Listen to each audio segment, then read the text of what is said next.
नमस्कार, कसे आहात सगळे? मी उत्तरेश्वर सोनने, ज्ञानोदय क्लासेस उस्मानाबाद. आपण या व्हिडिओमध्ये पाहणार आहोत exercise periodic classification of elements या टॉपिकची एक्सरसाइज. आपण काही क्वेश्चन्स पाहूयात बाळांनो. काय क्वेश्चन्स आहेत बघा. हा आहे आपला मॉडर्न पिरियोडिक टेबल आणि याच्या आधारावर आपण शिकणार आहोत काही क्वेश्चनरी. बघा काय शिकणार आपण. अन एलिमेंट हॅज इट्स क्वेश्चन पाहूया आपण. तुमच्या एक्सरसाइज मध्येच असणारे काही निवडक क्वेश्चन्स मी घेतोय जेणेकरून तुम्हाला क्वेश्चन्स नंतर सोडवता येतील. An element has its electronic configuration as 2, 8, 2. Now answer the following questions.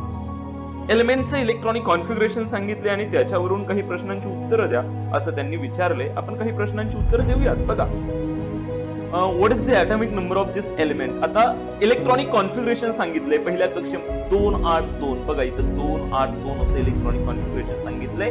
पहिल्या कक्षेमध्ये 2 इलेक्ट्रॉन असतात, दुसऱ्या कक्षेमध्ये 8 असतात आणि तिसऱ्या कक्षेमध्ये 2 असतात. असं सिंपल इलेक्ट्रॉनिक कॉन्फिगरेशन सांगितलंय. आपण शेल मध्ये सब शेल मध्ये सुद्धा शिकलोय, पण हे मी सिंपल सांगितले आणि हे आपल्याला समजलं पाहिजे. आपल्याला इलेक्ट्रॉनिक कॉन्फिगरेशन वरून ऍटॉमिक नंबर विचारलाय. सांगा बरं किती आहे मग. पहिल्या कक्षेत 2, दुसऱ्या कक्षेत 8 आणि तिसऱ्या कक्षेत 2 इलेक्ट्रॉन्स आहेत. याचा अर्थ याचा ऍटॉमिक नंबर असावा 12. बरोबर आहे की नाही? छान. चला, 12 ऍटॉमिक नंबर आहे. What is the group of this element. या एलिमेंटचा ग्रुप कोणता आहे.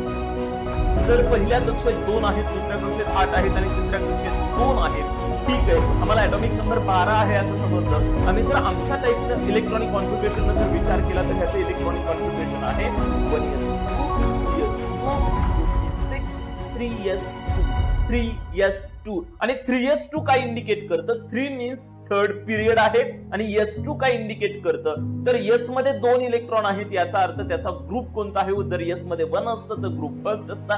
s मध्ये 2 आहे, याचा अर्थ त्याचा दुसरा ग्रुपचा एलिमेंट आहे, सेकंड ग्रुप. आणि खाली काय विचारले बघा, to which period does this element belong. बरोबर आहे का नाही. 3s2 आहे, याचा अर्थ थर्ड पिरियड. वा. Last question. With which of the following elements would this element resemble? Atomic number are given in the brackets. काय खाली दिलेल्या मूलद्रव्यांपैकी कोणत्या मूलद्रव्याला, कोणत्या एलिमेंटला हा वरती सांगितलेला एलिमेंट रिसेंबल करतो. What do you mean by resemblance. Resemblance म्हणजे अनुकरण करतो, त्याच्यासारखे गुणधर्म दाखवतो. खाली नायट्रोजन दिलाय, बेरिलियम दिलाय, आर्गॉन दिलाय आणि क्लोरीन दिलाय. सर हे नाही कळालं. बघा, ज्याचा ऍटॉमिक नंबर 12 आहे तो असतो मॅग्नेशियम, जो आहे पिरियोडिक टेबल मध्ये पाहू आपण, जो आहे 2 नंबरच्या ग्रुप मध्ये. बरोबर आहे की नाही. कुठे आहे कमवाल. 2 नंबरच्या ग्रुप मध्ये आहे. आणि याला रिसेंबल कोण करेल, याच्यासारखे गुणधर्म कोण दाखवेल. एकाच ग्रुप मध्ये प्रेझेंट असणारे मूलद्रव्य एकमेकांना रिसेंबल करतात, एकमेकांसारखे गुणधर्म दाखवतात. मग या ग्रुप मधलं कोणी आहे का. वरती सांगितलेलं आहे ना सर. कोण. बेरिलियम, ज्याचा ऍटॉमिक नंबर 4 आहे. आणि जे एकाच ग्रुप मध्ये प्रेझेंट असतात त्यांच्या केमिकल प्रॉपर्टीज कशा असतात, सारख्या असतात. म्हणून आन्सर काय, बेरिलियम. मी जर नंतर एमसीक्यू बेस्ड क्वेश्चन्स मध्ये तुम्हाला विचारलं, one element is there having atomic number 15 and which of the following element atomic number is 15 किती 15 and which of the following element resemble it. म्हणजे खाली दिलेल्या मूलद्रव्यांपैकी कोणता रिसेंबल करतो आणि मी काही ऑप्शन देईल आणि मग तुम्ही बघायचं त्या ग्रुप मधलं कोणी आहे का, नायट्रोजन आहे का, आर्सेनिक आहे का, अँटिमनी आहे का, बिस्किट आहे का. जर असं कोणी असेल तर तो रिसेंबल करतो. लक्षात ठेवायचं.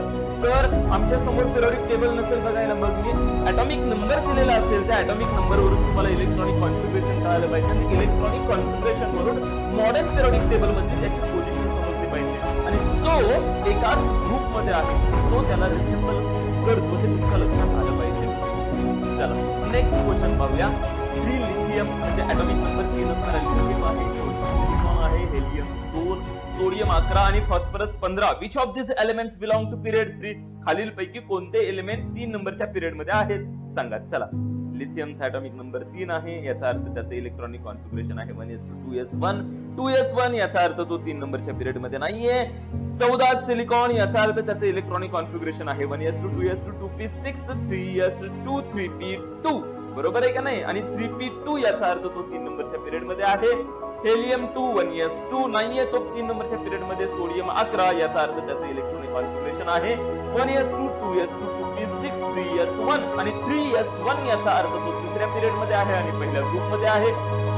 15p याचा अर्थ त्याचं इलेक्ट्रॉनिक कॉन्फिगरेशन आहे 1s2 2s2 2p6 3s2 come on 3s2 3p3 आणि 3p3 याचा अर्थ थर्ड 3p3 याचा अर्थ 3 काय इंडिकेट करतं पहिलं थर्ड पिरियड आणि p3 काय इंडिकेट करतं तर p ब्लॉक मध्ये तिसरा ग्रुप याचा अर्थ 15 नंबरच्या ग्रुप मध्ये हा प्रेझेंट आहे. बघा बरं आहे का चेक करून आहे तुमच्या हिंटनं लक्षात यावं म्हणूनच मी हे एक्सरसाइज घ्यायला लागलो.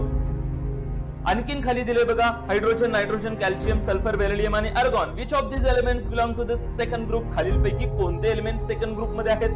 व्हिडिओ पॉज करा आणि तुम्हाला येतंय का बघा. चला मी आन्सर सांगतो व्हिडिओ तुम्ही पॉज करून तुमचे आन्सर्स बाजूला काढलेले असतील. मी तुम्हाला आन्सर सांगतो हायड्रोजन 1s1 हा कितव्या ग्रुप मध्ये आहे नाहीये पहिल्या ग्रुप मध्ये हा पहिल्या ग्रुप मध्ये आहे.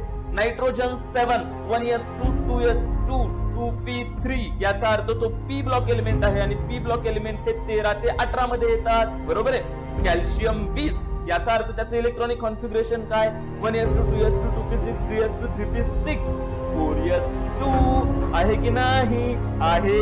मग 4s2 असेल तर तो s2 म्हणजे सेकंड ग्रुप मध्ये आहे. 16s बघा बरं याचे इलेक्ट्रॉनिक कॉन्फिगरेशन काय येतं आहे का s2 ज्याचं s2 येणं शेवटचा इलेक्ट्रॉन ज्याचा s2 मध्ये जाईल तो सेकंड ग्रुप एलिमेंट. बेरिलियम 4 याचा जातो आर्गॉन 18 नाही जात. मग बेरिलियम आणि कॅल्शियम हे सेकंड ग्रुप एलिमेंट्स आहेत. खाली आन्सर मध्ये तसं लिहायचं तुम्ही. ओके खाली दिले nitrogen carbon oxygen boron aluminium which is the most electronegative element among these यांच्यापैकी सगळ्यात जास्त इलेक्ट्रोनिगेटिव्ह एलिमेंट कोण असेल. आता इलेक्ट्रो पॉझिटिव्ह एलिमेंट कोणाला म्हणायचं आणि इलेक्ट्रो निगेटिव्ह एलिमेंट कोणाला म्हणायचं हे आमच्या लक्षात आलं पाहिजे. Electropositive element means the element which have the tendency to lose the electron. असा एलिमेंट जो इलेक्ट्रॉन लूज करू शकतो सहजासहजी त्याला म्हणायचं इलेक्ट्रो पॉझिटिव्ह आणि जो इलेक्ट्रॉन लूज करूच शकत नाही त्याला म्हणायचं मोस्ट इलेक्ट्रोनिगेटिव्ह. लक्षात येतंय का. मग दिलेल्या एलिमेंट्स पैकी मोस्ट इलेक्ट्रोनिगेटिव्ह कोण आहे. मग हे कसं रेकॉग्नाइज करायचं. नायट्रोजन आहे कार्बन आहे ऑक्सिजन आहे बोरॉन आहे आणि अल्युमिनियम आहे. यांचं इलेक्ट्रॉनिक कॉन्फिगरेशन पाहायचं. जो मोस्ट राईट साइडला असेल मॉडर्न पिरियोडिक टेबलच्या लक्ष द्या बरं लेफ्ट टू राईट जात असताना इलेक्ट्रोनिगेटिव्हिटी इन्क्रीज होते आणि जो जास्तीत जास्त राईट साइडला असेल जास्तीत जास्त टॉप टू बॉटम जात असताना इलेक्ट्रोनिगेटिव्हिटी कमी होत जाते. म्हणून जास्तीत जास्त टॉपला असेल जास्तीत जास्त राईटला असेल. म्हणजे इथं मी याच्यावरून तुम्हाला एक्सप्लेन करेन. बघा लेफ्ट टू राईट साइडला जात असताना इलेक्ट्रोनिगेटिव्हिटी इन्क्रीज होत जाते आणि इलेक्ट्रो पॉझिटिव्हिटी डिक्रीज होत जाते. म्हणून इथून इकडे जात असताना इलेक्ट्रोनिगेटिव्हिटी इन्क्रीज होत जाते पण वरतून खाली येत असताना इलेक्ट्रोनिगेटिव्हिटी डिक्रीज होत जाते. म्हणून या बाजूला असणारा सगळ्यात जास्त इलेक्ट्रोनिगेटिव्ह मॉडर्न पिरियोडिक टेबल मध्ये कोण असेल हो फ्लोरीन असेल. टपरीवरती लिहून ठेवायचं. Most electronegative element in the modern periodic table is the fluorine FLUORINE. Sir helium का नाही हो कारण तो इलेक्ट्रॉन देतही नाही आणि घेतही नाही. ग्रुप 18 एलिमेंट्स इलेक्ट्रॉन लूज ही करत नाहीत आणि गेन ही करत नाहीत म्हणून फ्लोरीन. लक्षात येतं का मोस्ट इलेक्ट्रोनिगेटिव्ह एलिमेंट. पण आम्हाला सांगितलेले मूलद्रव्य वेगळे आहेत. कोण आहेत. नायट्रोजन आहे कार्बन आहे ऑक्सिजन आहे ब्रोमीन आहे आणि अल्युमिनियम आहे. कोण आहे नायट्रोजन आहे कार्बन आहे ब्रोमीन आहे अल्युमिनियम आहे आणि अल्युमिनियम आहे बोरॉन एक आहे. मग यांच्यापैकी मोस्ट इलेक्ट्रोनिगेटिव्ह कोण असेल. जो जास्तीत जास्त राईट साइडला असेल म्हणजे लेफ्ट टू राईट हा जरासं लवकर इलेक्ट्रॉन लूज करेल त्याच्यापेक्षा हा त्रास देईल आणि त्याच्यापेक्षा हा त्रास देईल त्याच्यापेक्षा हा त्रास देणार आहे आणि त्याच्यापेक्षा हा देणार आहे. पण ऑप्शन मध्ये कोण आहे आम्हाला नायट्रोजन आहे. नायट्रोजनच्या खाली जर फॉस्फरस पण ऑप्शन मध्ये असतात तर मोस्ट इलेक्ट्रोनिगेटिव्ह कोणाला म्हटलं असतं आपण नायट्रोजनलाच म्हटलं असतं. कारण काय याचं कारण की सर नायट्रोजन पेक्षा फॉस्फरस मध्ये एक शेल जास्त आहे आणि त्याच्यामुळे त्याची ऍटॉमिक साईज जास्त आहे आणि ऍटॉमिक साईज जर जास्त असेल तर तो सहजासहजी इलेक्ट्रॉन देईल ऍज कम्पेअर टू नायट्रोजन. लक्षात येतं. म्हणून मोस्ट निगेटिव्ह एलिमेंट कोण आहे यांच्यामध्ये नायट्रोजन. जर कोणाला समजत नसेल तर पुन्हा एकदा ऐका आणि तरीही कळत नसेल तर मला व्हॉट्सअप वरती विचारा. ओके नेक्स्ट क्वेश्चन काय आहे बघा इथं. इलेक्ट्रॉन निगेटिव्ह कोण होतात ते पाहिलं आपण. नेक्स्ट क्वेश्चन पाहूया. नेक्स्ट क्वेश्चन पाहूया. Write the names from the description. Description वरून नाव लिहा. बघा डिस्क्रिप्शन काय आहे. The period with electrons in the shell K L and M. The period with electrons in the shells K, L and M. असा period सांगा ज्याचे electrons K ह्या शेल मध्ये पण असतात, L मध्ये पण असतात आणि M मध्ये पण असतात. K मध्ये असतात म्हणजे पहिल्या शेल मध्ये असतात, L मध्ये असतात म्हणजे दुसऱ्या शेल मध्ये असतात आणि M मध्ये पण असतात याचा अर्थ तिसऱ्या शेल मध्ये पण असतात. कोण आहे सांगा बरं the period with electrons in the shells K, L and M? कोणता पिरियड? Third period. बरोबर आहे का नाही? एक तिसऱ्या पिरियड मध्ये इलेक्ट्रॉन्स K मध्येही असतात, L मध्येही असतात आणि M मध्येही असतात. छान. Answer period number 3. बरं, द ग्रुप विथ व्हॅलन्सी 0. असा ग्रुप सांगा ज्याची व्हॅलन्सी 0 आहे. कोणता ग्रुप? ग्रुप 18. इलेक्ट्रॉन लूज हे करत नाही, इलेक्ट्रॉन्स गेन ही करत नाही, म्हणून group 18 elements. The family of non metals having valency 1. Non मेटलची एखादी फॅमिली म्हणजे एखादा ग्रुप सांगा ज्याची व्हॅलन्सी 1 आहे. कोणतं सांगा बरं? बघा तुम्हाला आठवतंय का? व्हॅलन्सी कशी कशी इन्क्रीज होत जाते? मेटलची व्हॅलन्सी मॉडर्न पिरियोडिक टेबल मध्ये सुरुवातीला 1 आहे, 2 आहे, नंतर 3 आहे, 4 आहे. नंतर व्हॅलन्सी कमी होत जाते, नॉन मेटल्स येतात 3, 2, 1. जर हे कशावरून ठरलं? जे इलेक्ट्रॉन्स घेत असतात ते नॉन मेटल्स असतात. नायट्रोजन पासून चालू झालं, नायट्रोजनचा ग्रुप, नंतर बरोबर आहे ऑक्सिजनचा ग्रुप, नंतर फ्लोरीनचा ग्रुप. मग फ्लोरीनच्या ग्रुपमध्ये व्हॅलन्सी किती आहे? एकच इलेक्ट्रॉन घेतात आणि म्हणून 17 नंबरची हॅलोजन्स फॅमिली. लक्षात येते? 17 नंबरचा ग्रुप. The family of metals having valency 1. मेटलची फॅमिली ज्यांची व्हॅलन्सी 1 आहे. सांगा बरं कोणाची व्हॅलन्सी 1 आहे? म्हणजे कोणाची व्हॅलन्सी? जे इलेक्ट्रॉन्स एक देतात त्यांना म्हणतो आपण मेटल, जे एक घेतात त्यांना म्हणतो नॉन मेटल्स. बरोबर आहे? जे इलेक्ट्रॉन्स घेतात त्यांना म्हणतो नॉन मेटल, जे इलेक्ट्रॉन्स देतात त्यांना म्हणतो मेटल्स. पण जे इलेक्ट्रॉन्स एकच देतात त्यांची व्हॅलन्सी असते 1.